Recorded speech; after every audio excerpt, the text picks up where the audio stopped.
திமுக கொடுத்த வாக்குறுதி முக்கியமானது என்ன தெரியுமா?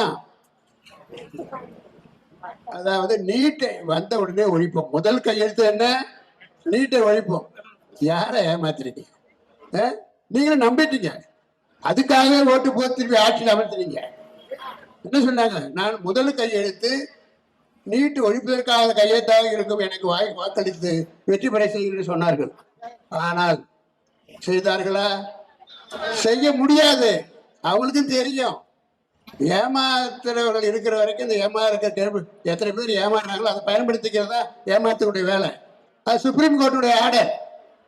அது கூட தெரியாம மக்களை தேர்ந்தெடுங்கள், நான் போடுகிற முதல் கையெழுத்து. அது ஒரு சீசன். நீட்டை பத்தி பேசுறது சீசன் மட்டும் இல்ல, ஃபேஷன். அதை பத்தி பேசுறது அது சாதாரண விஷயம். நீட்டை நிச்சயமாக ஒழிக்க முடியாது. யார் சொன்னாலும் நம்பக்கூடாது. இது சுப்ரீம் கோர்ட் ஆர்டர். மைய அரசினுடைய கையிலே இல்லை, தமிழ்நாட்டுடைய கையிலே இல்லை. Supreme court order. அது அவனுக்கு தெரியும். இதை சொன்னால் இன்றைக்கு மக்கள் நம்புவார் என்ற அடிப்படையிலே நீட்டை பெரிதாக பேசி இன்னைக்கு 5 ஆண்டு ஆளுகிற வாய்ப்பை பெற்று விட்டார்கள். அது மட்டும் இல்ல, என்னென்ன சொன்னாங்க சொல்லுங்க பார்க்கலாம். படித்துக் கொண்டிருக்கிற அல்லது படித்த மாணவர்கள் வங்கியில இருக்கிற கடனை நாங்கள் தீர்ப்போம் என்று சொன்னார்கள். தீர்த்தாங்களா? ஒண்ணும் கிடையாது. அதே மாதிரி இன்னொன்று சொன்னாங்க, பெண்களை ஊக்குவிப்பதற்காக சொன்னார்கள்.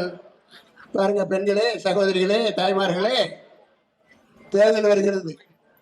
நகையெல்லாம் கூட்டுறவு வங்கியில வைத்து விடுங்கள், கூட்டுறவு வங்கியில வச்சிருங்க, நாங்க வந்த உடனே நாங்க எடுத்து கொடுத்துட்றோம் எங்க செலவுல.